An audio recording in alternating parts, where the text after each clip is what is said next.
When I first started lifting weights, not even bodybuilding, I had absolutely no idea it would evolve to this point. I have been lifting weights for a total of 34 years. I started when I was 21 years old. I'm now 55. And I've been competitive since 1984. I was a very skinny, emaciated, Ethiopian ghetto stepchild looking kind of kid. I graduated at 5'11", weighing all of 132 pounds, skin and bones. My dad was one of those old school men, manual labor, incredibly muscular. My dad was one of those guys that could literally wring a wash rag out dry with his hands. I started lifting weights because I wanted forearm development and upper arm development like my dad. I wanted to be able to show my dad that I could build a body. And then when I did a bodybuilding contest, and I got second, and I had to win. So I went back a year later and I won. Then, like any athlete, I had to win again. Family comes into play in this sport in seasons. When it's time for contest, I have to be singularly focused. My daughters support Dad in what Dad does.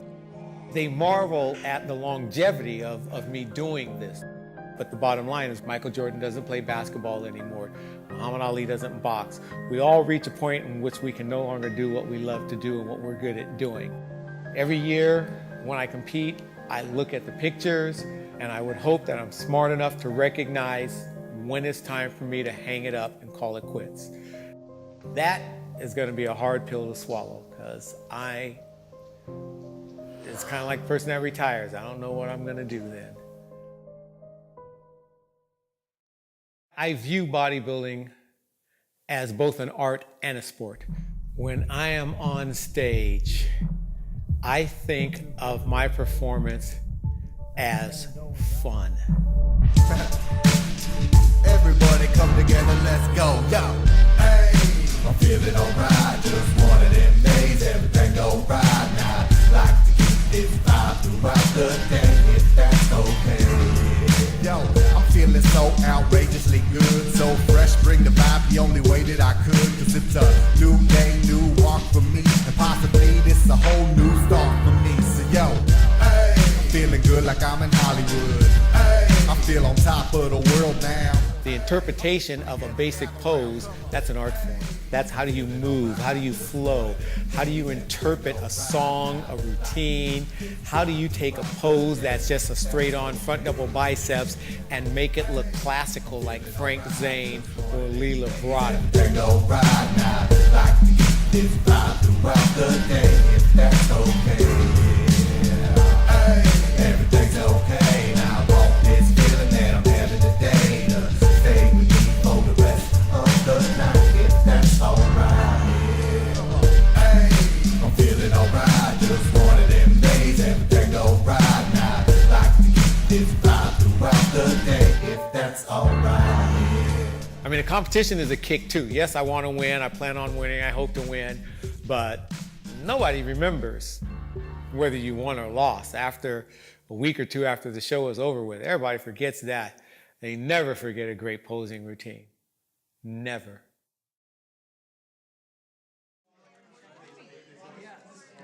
The fear, the anxiety, the nervousness, the excitement hits as soon as I step out of the car. It's like, here we go. Okay. As soon as you check in and they give you your number, first question out of your mouth, so how many's in my class? You're looking down there to see. You want to know if there's anybody you recognize. Is anyone going to be competition for you? You know, how you looking? That's the question just about every bodybuilder asks another bodybuilder. How you looking?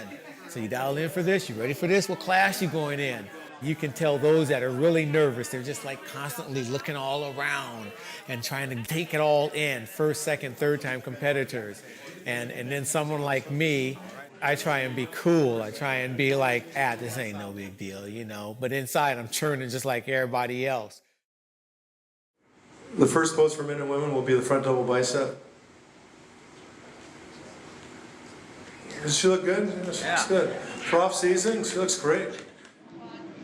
If you're one of the first competitors, you immediately go backstage, you start pumping up. Got to get your oil on. I'm lucky. Being black, I don't have to worry about stripping down until the last possible moment. So I get to have a great pump up backstage because I'm warm, I sweat, I get all this extra water out of me, and I strip down, I put my oil on, I walk out on stage. Every contest, I wonder if I'm doing the right thing by getting up there. Every contest, I fear that I'm going to get up there and embarrass myself. But I use that fear to push me, to drive me, to get me to do more than what I believe my competition would do. It really does push me. I don't want to embarrass myself. And when I'm afraid that I'm going to embarrass myself, I work harder. When I'm afraid that I'm not going to look that good, I work harder. That's what I do. Insecurities, they're always going to be there. I still get nervous. I still get anxious. It may not look like that, but inside I'm churning butterflies just like anybody else. Just as much as the first-time competitor, and I've done probably 150 shows, and I still get nervous. As I line up, you're trying to figure out who's got it. As soon as you walk off stage, first thing you want to do, you want to find a friend. You want to find somebody you know. How'd I look? What do you think? And what do you think is simply, how did I place? The contest is over after prejudging. I'm not worried about the night show. To me, there's no pressure at nighttime because the contest has already been judged. So once I've been judged, I'm good to go.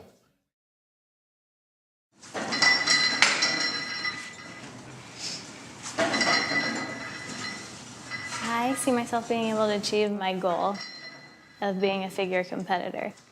I'm going to have to be very disciplined, and it can be challenging at times. All right, there you go. The wisdom that I pass on to the next generation is the mental discipline that's required to be a competitor. My personal training philosophy, do your best every single day. Live the life that you're supposed to live. It's not so much the training, the cardio, the nutrition, as it is understanding that this is a mental discipline that most people cannot and will not endure. If an individual comes to me and makes a statement, I need you to motivate me to get in shape, I know I'm not going to have that client very long. That person will eventually take themselves out of the program. To me, it's not a motivation factor, it's a commitment factor. Who's committed? Who's really serious about this? Anyone can train. Everyone can walk into a gym and do something. It takes the right mindset to be a competitor. I did a contest, the Oregon Bodybuilding Championships in '84, and I got 11th place, middle of the road, out of 22 competitors. I absolutely, positively sucked. I looked horrible. Didn't know anything about dieting, didn't know anything about nutrition. A friend of mine back then came up to me after the show, and he said, "You have potential, but you need help." And I said, "You gonna help me?" He goes, "Well, that's not the kind of help I'm talking about. You need a little bit of enhancement." And I said, "What are you talking about?" Because I really hadn't been exposed to anabolic steroids. He says, "Well, we got to get you on something that's going to help you grow a lot faster." And that's when I said, are you talking like steroids? Because I was kind of afraid of them back then. And he said, "Yeah." And I said, "No, man, I don't want to do that stuff, man. That mess you up. I've heard too many bad things." He goes, "Dave, it's not that bad. It won't mess you up, but it'll help you." I was like, I don't know, man. I'm not really feeling anabolic steroids. And he said 3 words. You want to win. And those 3 words, you want to win? That was all it took. Whenever I talk to someone on anabolic steroids, I always say those 3 words. I know what was said to you. You want to win? And that will be enough to convince you. I can give you every medical, every scientific, every emotional, every factual reason in the world to not do anabolic steroids. But if you want to win that bad and you are willing to do whatever it takes at all costs, you will go on anabolic steroids. No one will be able to talk you out of them. And how long will you stay on? Until you decide to come off. It's that simple.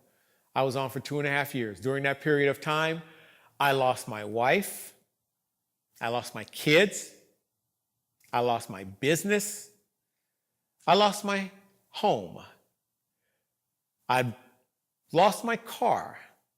Attributed to anabolic steroids? I'm not going to go so far as to say that was the reason, but I will say I took house payment money and bought drugs. I took money that I was supposed to buy groceries for my children and bought drugs. If I've learned nothing else about anabolic steroids, you don't control anabolic steroids. They control you. It's just like crack. It's just like heroin, coke, or any other recreational drug out there. You think you're in charge? Those drugs got you. They got you locked up, steroids included.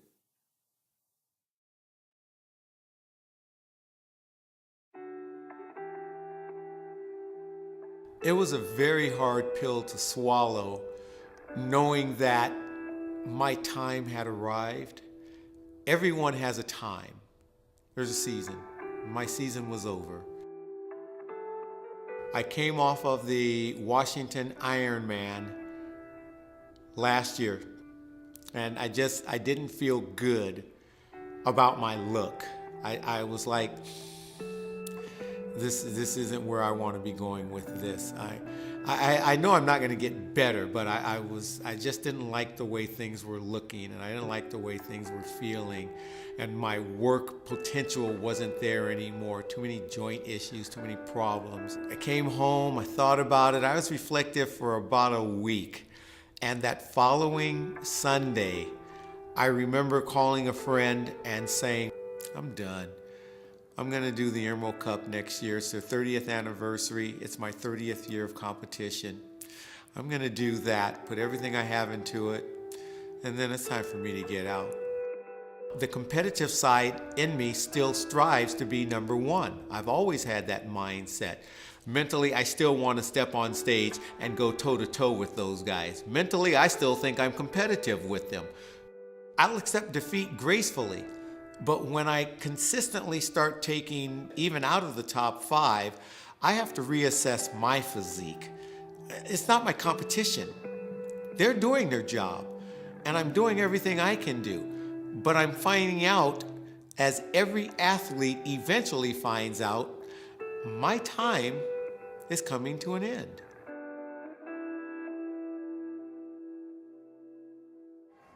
Reality set in shortly after I had the hip replaced. The other hip started going out. The knee surgery didn't take. My other shoulder started bothering me, and all of a sudden it hit me.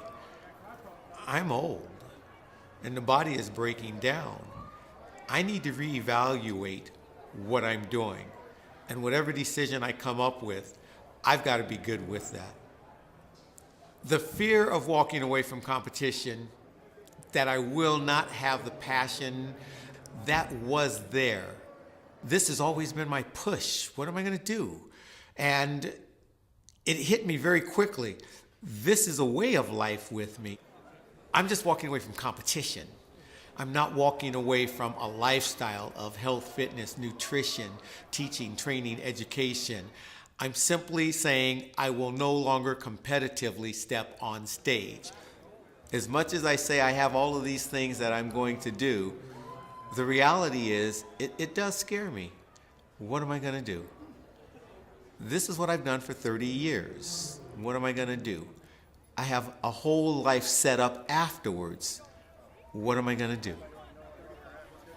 That's going to be the question I need to answer the day after the Emerald Cup.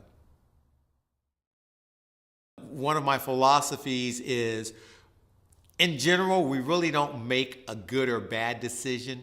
We make a decision, and it turns out to be either good or bad. I remember telling my ex-wife, do not ask me to make a decision between choosing you or bodybuilding. You will lose. That was so selfish. That was so stupid. I lost my wife.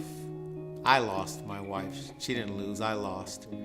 And now I'm getting ready to retire from the sport of bodybuilding. What do I have? I don't have anything. I don't have anyone. That's hard.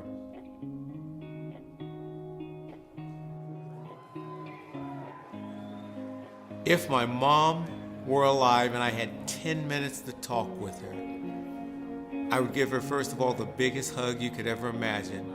And I would tell my mom, Mama, I remember you telling me when I had hard times, David, God has a purpose and a plan for you. You just have to listen. And after you hear what he says, follow it.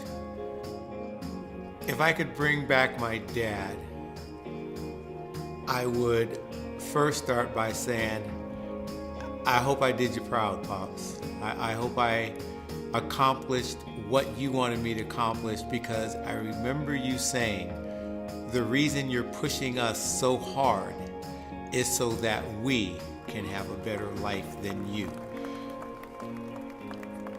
When I came home that first time and I showed him what I could do, and I showed him my arm and I flexed for him and tensed for him, he was wheelchair bound. He couldn't speak because he was in his last days. But he looked up at me and he nodded approvingly and he smiled. And I knew back then that I had made my dad happy. I had made him proud. To have him come back now and see everything that I've accomplished since then, literally 25, 30 years or so later, I think it would make me proud to know that I have lived, I can't even, to have lived up to my dad's expectations and exceeded them. That's what I want for my daughters as well. I told them, when you are in your last days, I want you to have had and lived a better life than me. That's what I want for you. That's what my dad instilled in me, and that's what I instill in my daughters. And that's the legacy my dad left me, and that's the legacy I want to leave my family. I remember my dad and my mom both pulling me aside one time because I had asked them, how come you guys give so much to Mark? You give so much to Nat. You give so much to everybody else. And my dad and mom looked at me and said, we don't have to help you as much because we know you're gonna make it. We don't worry about you, David. You're gonna make it. And I never forgot that. I got another 20 years to go. That'd be good. Oh yeah, I'll be doing this until I'm dying. I used to say that But hey, we're still living. Not anymore. Do you still perform though, Gabe? All the time. You're awesome. I saw it, guys. I saw it, and I'm like, please tell me Dave's performing. I just love watching him. You're so great at it. You're just awesome. He's awesome at what he does. Yes, yes. He's been a hell of a true friend. I've quietly appreciated the camaraderie, the fact that it's a sense of community, especially in the Pacific Northwest. I like to go to the show and see this sense of belonging. It's nice, it's refreshing. I'm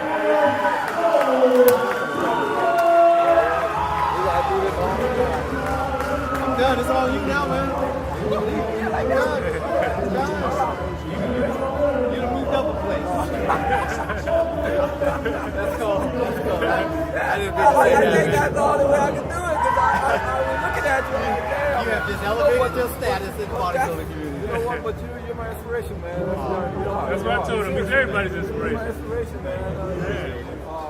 I don't believe in I see you even in your downtime and you look up. So, yo, that's what I'm saying. I can't be down. I can't be down. When you look like you're down.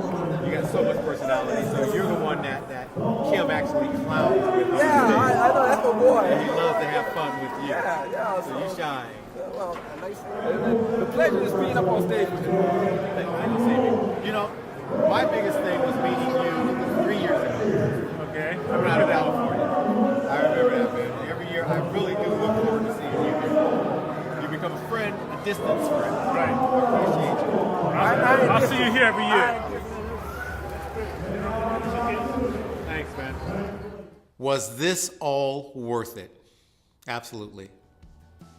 Absolutely. For me, it was all about the journey. It was about bettering myself. I have lived the life I wanted to live, and I've loved every minute of it.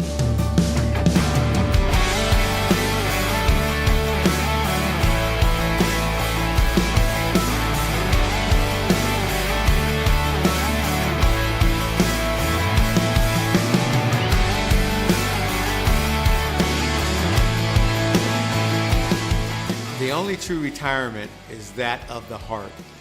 Even though I am retiring from the sport, I will always be a competitive bodybuilder. I will always have that passion, that drive, that endearing spirit in me.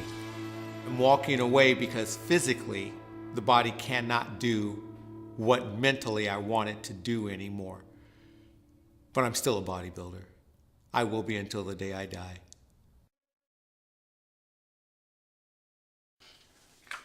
Here's a couple.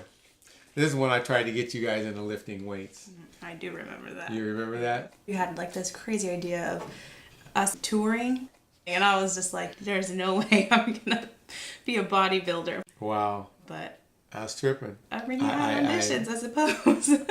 I had somebody take a picture of us, and you guys were kind of like mimicking Dad doing your front double biceps. Mm-hmm. Horrible form, by the way. I think it's pretty good. You think it's good? This is one. This picture right here is one that I remember you being at. These two go together because they're from the same show. I won this show. I won the overall. This was my best look ever. You guys were in the audience. I remember knowing that we missed it. You missed it because you fell sound asleep. And I remember both of you waking up. How did you do, Daddy? I won. You won, congratulations. And then you guys were both right back out again. We're like, we have no idea what this means. You didn't understand. You didn't even have a clue. So you picked these two out. What's these two? I feel like these two pictures were where I started understanding the magnitude of what you do. I think being a bodybuilder's daughter is kind of, you're proud but mortified at the same time. I think those emotions go together because, I mean, I would get this stuff in the mail and it's normal to me. Like, this is all I've ever known, to see my dad in just a Speedo, you know, and it's just, it never even fazed me. It's just, I never told people what you did because I didn't want to have to explain, because it's kind of weird to teenagers, right. Not to people in the bodybuilding world.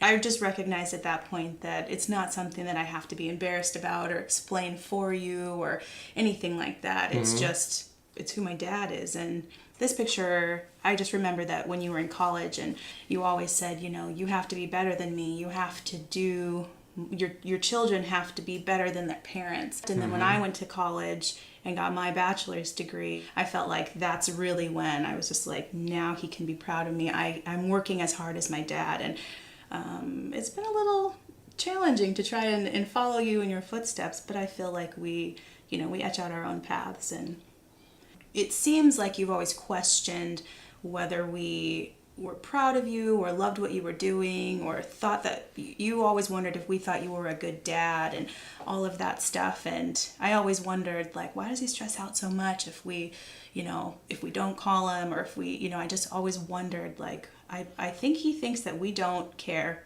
at all about him, and and that we don't see what you're doing and the effort that you've put in, in your life. And you should know, if you don't, that we were always proud of you and we always saw what you did. And looking back at all of these things, we have plenty of memories. Like, I don't feel regret about any of this. I think it's all good things, I agree.